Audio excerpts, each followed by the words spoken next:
परमाराध्य सद्गुरु महाराज के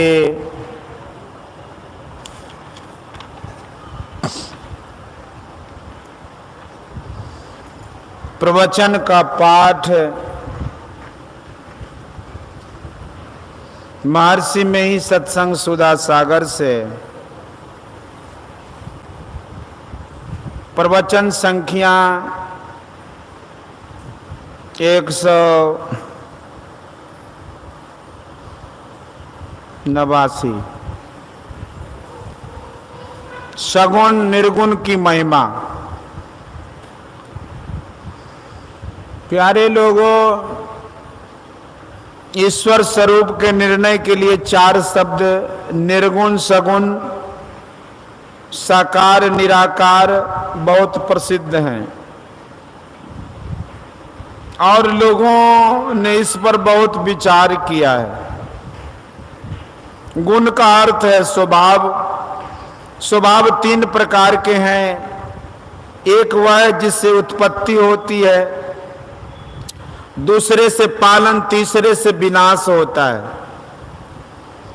जिससे उत्पन्न होता है रजोगुण, जिससे पालन होता है उसे सतोगुण, और जिससे विनाश होता है उसको तमोगुण कहते हैं।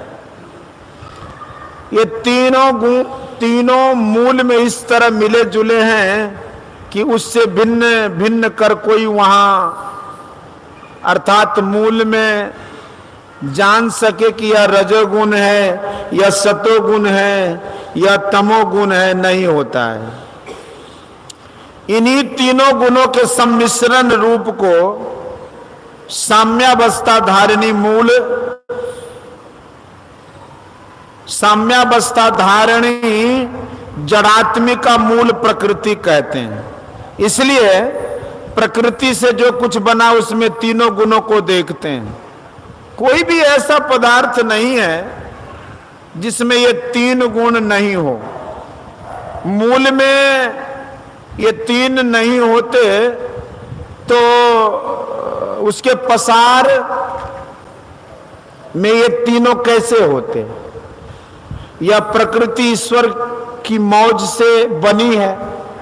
कितने कहते हैं कि ईश्वर की तरह प्रकृति भी अनाद्या है। हम लोग ऐसा नहीं मानते।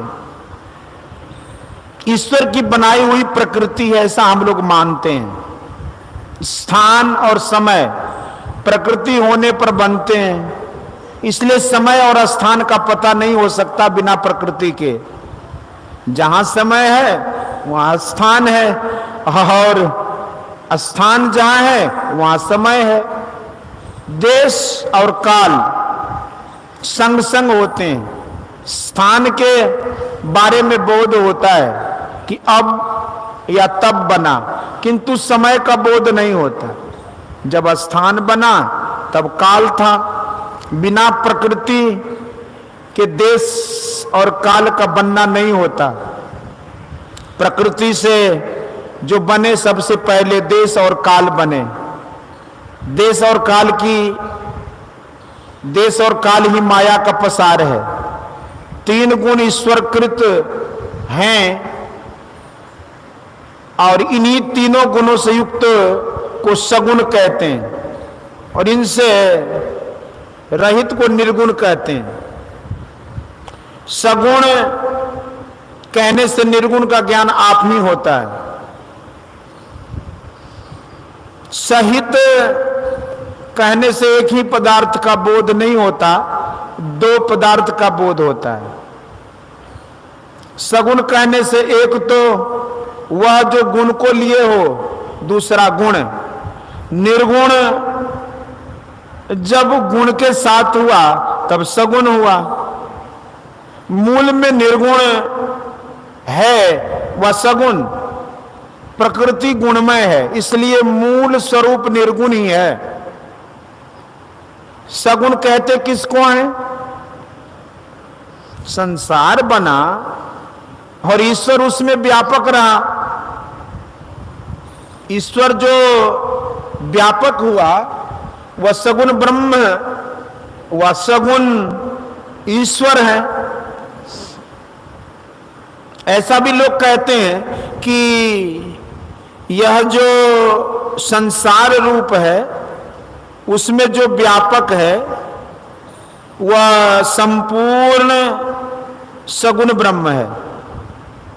दूसरी बात यह है कि संसार के एक एक रूप वह पदार्थ उसी ईश्वर से व्याप्त है, इसलिए वह एक एक भी सगुण ब्रह्म है।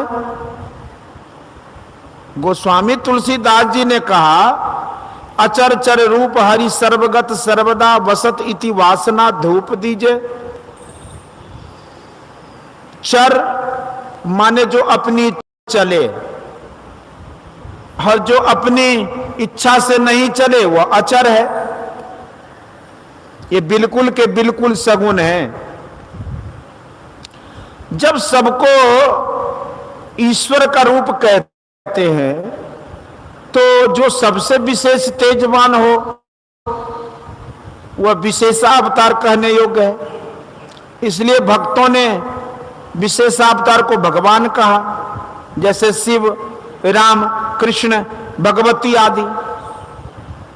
इन सब रूपों में अर्थात उन गुणमय दृश्यों में ईश्वर व्यापक हैं और उन रूपों में विशेष प्रभाव या ईश्वरीय शक्ति लोगों ने देखी तो उन्हें ईश्वर कहकर पूजते हैं। असल में बात यह है कि जो आंख से देखने में आया वह गुणमय है, उसमें जो निर्गुण ब्रह्म व्यापक हुआ तो वह सगुण कहलाया। एक बहुत विचित्र बात कही गई है कि पूर्ण से पूर्ण निकलता है और पूर्ण ही बच जाता है। इसको समझाने के लिए कुछ लोगों ने कहा है कि शून्य से शून्य निकालो तो शून्य ही बचता है। मेरे बोध में है कि यह हिसाब के रूप में ठीक है, लेकिन एक और बात है कि जिसको ईश्वर कहते हैं उसका कोई भी अंश, चाहे छोटे से छोटा अंश ही क्यों ना हो, वह उतना ही शक्तिशाली है जितना पूर्ण ईश्वर। जैसे राम, कृष्ण आदि हैं, सब अंश रूप हैं, इनमें भी पूर्ण शक्ति है, इसमें कोई शक नहीं है।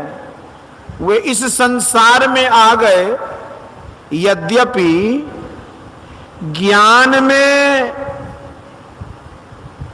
कहा नहीं जा सकता कि वे आ गए, फिर भी लोगों ने देखा कि वे अवतार लिया। उनको सगुण ब्रह्म मानने में कोई हर्ज नहीं है।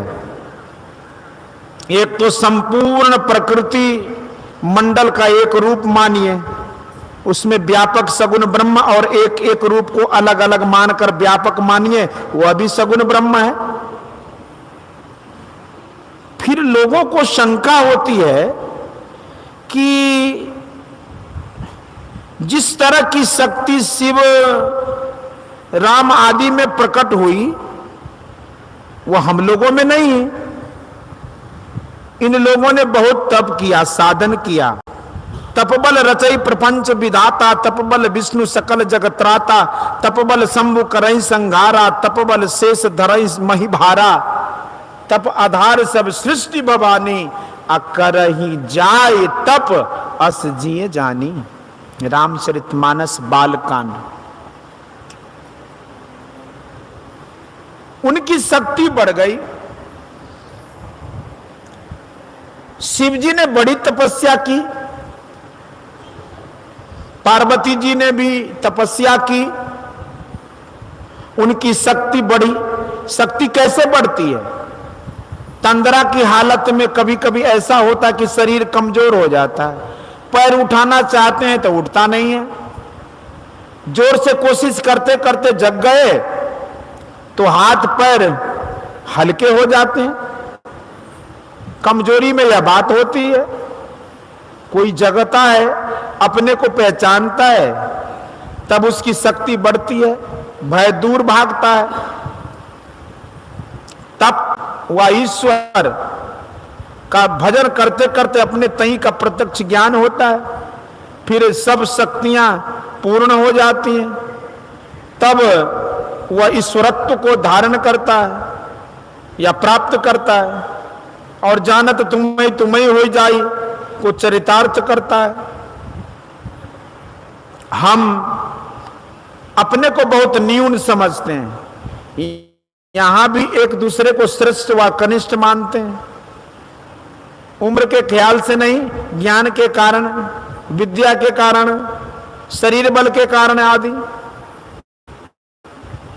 जो साधन द्वारा शारीरिक व मानसिक बल बढ़ा लिया है, वे शारीरिक और मानसिक शक्ति पाए। उसी तरह जिन्होंने आध्यात्मिक साधना की, उन्होंने ईश्वरत्व की शक्ति पाई। जो साधना नहीं की, वे अपने को नहीं जानते और अपने को शक्तिहीन पाते हैं। श्री राम श्री कृष्ण ने तप किया, उनमें अपनेपन का ज्ञान हुआ, उनमें विभक्त शक्ति आ गई ईश्वरत्व की, इसलिए पूर्ण में से पूर्ण निकला है तो पूर्ण ही बच जाता है। श्री कृष्ण के लिए महाभारत में लिखा है कि वे नर रूप को छोड़कर स्वर्ग गए और सनातन नारायण में प्रवेश कर गए। आप जो कुछ देखते हैं सभी सगुण है, विराट रूप सगुण है, कौशल्या यशोदा आदि ने जो देखा, राजा बलि ने जो देखा, वह भी सगुण रूप ही है। एक एक छोटे शरीर वाला भी सगुण और वह भी सगुण। इसलिए अचर चर रूप हरि सर्वगत सर्वदा बसत इति वासना धूप दीजिए कहा गया है। जो प्रविष्ट है वह निर्गुण है, जो देखने में आता है वह सगुण है, जो निर्गुण है अपरिवर्तनशील है, अविनाशी है, और जो सगुण है वह परिवर्तनशील और नाशवान है। रूप नाशवान है, उसमें व्यापक निर्गुण तत्व अविनाशी है। जो सगुण रूप है वह नाशवान है। सगुण को ही लोग साकार और निर्गुण को निराकार कहते हैं। सगुण साकार का नाश है, निर्गुण निराकार का नहीं। जो निर्गुण ब्रह्म है उसका नाश नहीं होता, निराकार और भी है उसका नाश होता है।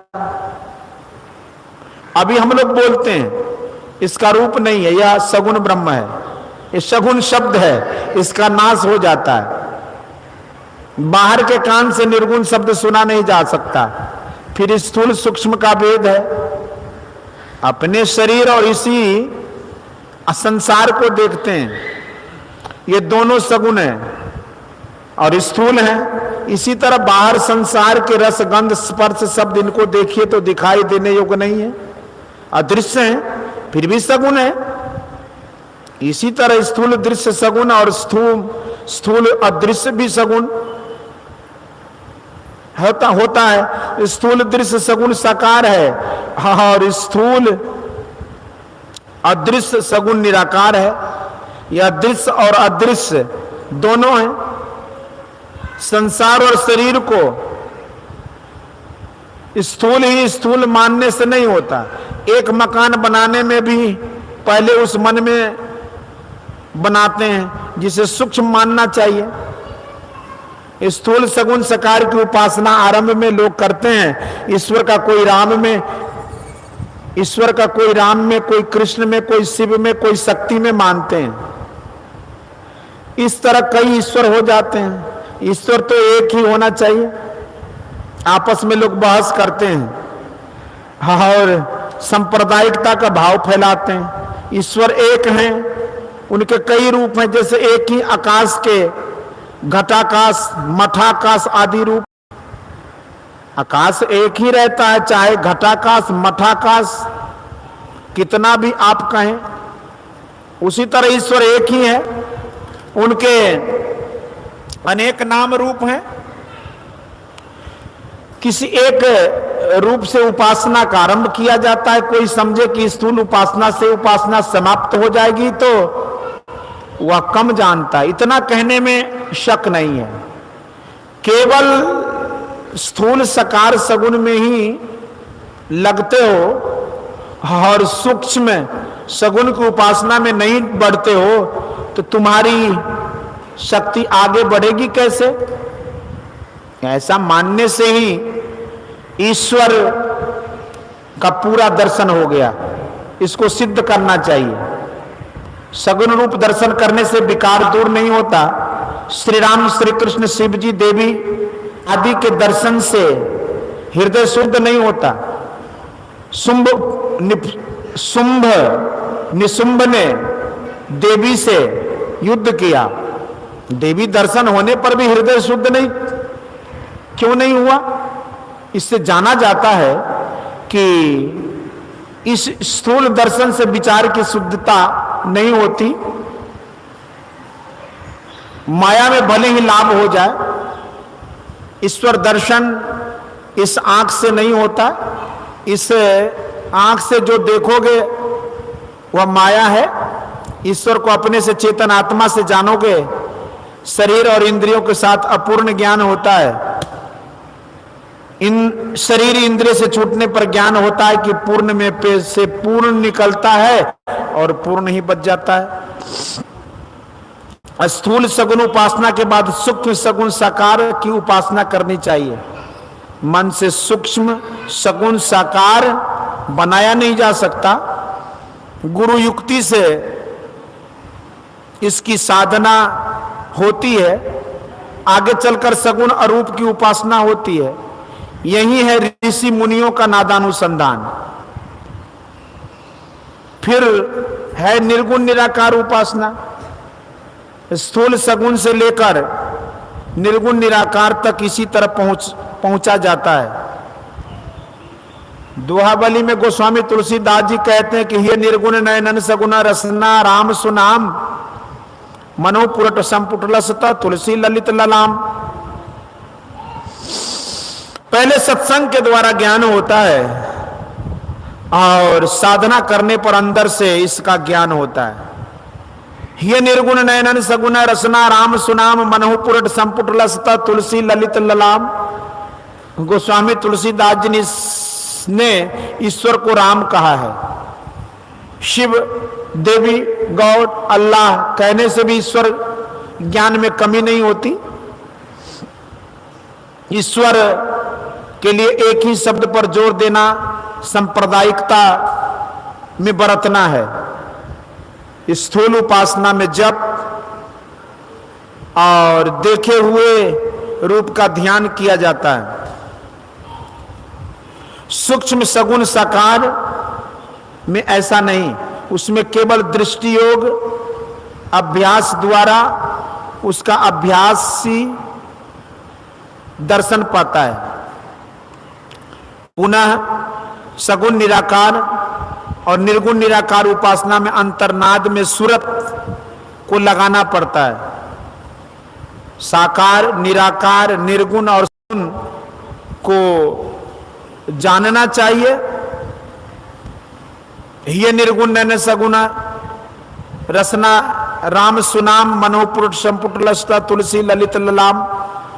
पद में जो सगुण सकार है वह सोने का डिब्बा है और उसके अंदर में जो कीमती रत्न है वही निर्गुण है। सोने से रत्न अधिक मूल्य का है। इसी तरह सगुण निर्गुण को भी जानो। गोस्वामी तुलसीदास जी ने यह भी कहा है कि ज्ञान कहे अज्ञान बिनु तम बिनु कहे प्रकाश, निर्गुण कहे जो सगुण बिनु सो गुरु तुलसीदास। ऐसा क्यों? इसलिए कि ईश्वर तत्व अनादि अनंत है। अनंत किसी एक बड़े क्षेत्र में अटकर रह नहीं सकता। कठोपनिषद में लिखा है कि वायुरथे को भुवनम प्रविष्टो रूपं रूपम प्रतिरूपो बभूव।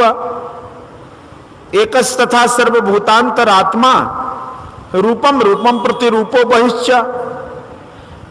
अर्थात जिस प्रकार समूचे ब्रह्मांड में प्रविष्ट व व्याप्त एक ही वायु भिन्न भिन्न रूपों में उन्हीं के समान रूप वाला सा हो रहा है, उसी प्रकार